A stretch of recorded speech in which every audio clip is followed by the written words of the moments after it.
रामपुर नाम का एक बहुत ही प्यारा सा जंगल था। उस जंगल के सभी पक्षी आपस में मिलजुल कर काम करते थे। उस जंगल के सभी पक्षी बहुत ही मेहनती भी थे। सब पक्षियों के अपने अपने खेत थे और पक्षियों ने अपने खेतों पर मक्की बोने का काम शुरू कर दिया था। उस जंगल में एक मीनू चिड़िया भी रहती थी। जैसे ही सुबह होती है, मीनू अपने घर से मक्की बोने अपने खेतों की ओर निकल जाती है। रास्ते में मीनू देखती है कि मिट्ठू तोता भी अपने खेत पर मक्की बोने का काम कर रहा है। मिट्ठू तोते, क्या तुम भी अपने खेत पर मक्की बो रहे हो?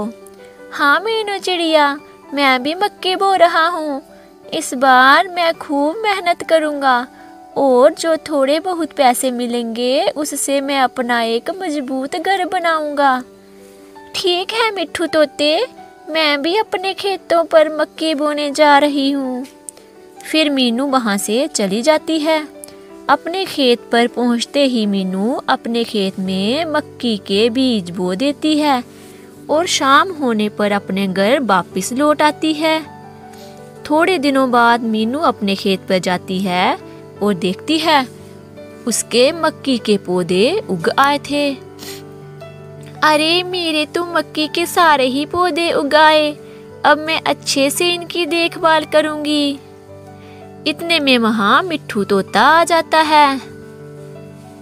मीनू, तुम्हारी तो मक्की की फसल बहुत ही अच्छी उगी है। अब हमें अपनी अपनी फसल की अच्छे से देखभाल करनी पड़ेगी। हाँ मिट्ठू तोते, हम कल ही इनकी गुड़ाई करने आएंगे। ठीक है चिड़िया, जब तुम सुबह आओगी तो मुझे भी बता देना, हम दोनों साथ में आएंगे। फिर दोनों खेतों से अपने घर की ओर लौट आते हैं। सुबह होते ही चिड़िया मिट्ठू के घर की ओर चली जाती है। अरे मिट्ठू, चलो आज हमें अपने अपने खेतों पर मक्की की गुड़ाई करने जाना है। हाँ हाँ चिड़िया, चलो चलो। फिर दोनों अपने अपने खेतों पर चले जाते हैं। मिट्ठू तोता और चिड़िया अपने अपनी मक्की की अच्छे से गुड़ाई करते हैं और काम खत्म होने पर दोनों अपने घर चले आते हैं। अब उनके मक्की के पौधों पर खूब सारी मक्की भी लग रही थी। उन दोनों की फसल काफ़ी अच्छी थी और वह अपनी फसल की अच्छे से देखभाल करते थे और अपनी फसल को देखकर बहुत खुश थे। उसी जंगल में पहाड़ों की ओर एक बज्जू नाम का बंदर भी रहता था। जब उसे पता चला कि पक्षियों के खेतों में काफी मक्की लगी है, तो वह मीनू के खेत में आ गया। इस खेत में तो बहुत सारी मक्की है, अब मुझे कुछ दिनों तक खाने को लेकर कोई चिंता नहीं है। बज्जू बंदर ने पेट भरकर मक्की खाई और फिर पहाड़ों की तरफ अपने घर चला गया। इस तरह वह रोज खेत से मक्की चुरा चुरा कर खाने लगा। एक दिन जब मीनू चिड़िया अपने खेत पर आई तो वह ये देखकर हैरान हो गई कि उसकी मक्की तो कोई चुरा कर ले जा रहा है। वो तुरंत मिट्ठू तोते के पास गई। मिट्ठू भैया, मेरे खेतों से किसी ने मक्की चुरा ली है। पता नहीं कौन है जो मेरे खेत से मक्की तोड़कर ले जाता है। हमें इस बारे में तोते महाराज से बात करनी होगी। हाँ मीनू चिड़िया, तुम सही कहती हो। फिर मिट्ठू और मीनू जंगल के महाराज के पास चले जाते हैं और उसे सारी बात बताते हैं। ये तो बहुत बुरा हो रहा है बेचारी मीनू के साथ।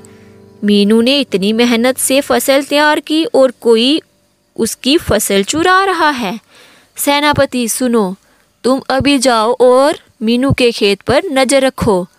तुम्हें जो कोई भी मक्की चुराता दिखे उसे पकड़कर तुरंत मेरे पास लेकर आओ। फिर सेनापति मिट्ठू और मीनू के साथ खेत पर नजर रखने चला जाता है। वो एक पेड़ के पीछे छुप जाते हैं और चोर का इंतजार करने लगते हैं। थोड़ी देर बाद उन्होंने देखा कि एक बंदर खेत की तरफ आ रहा है।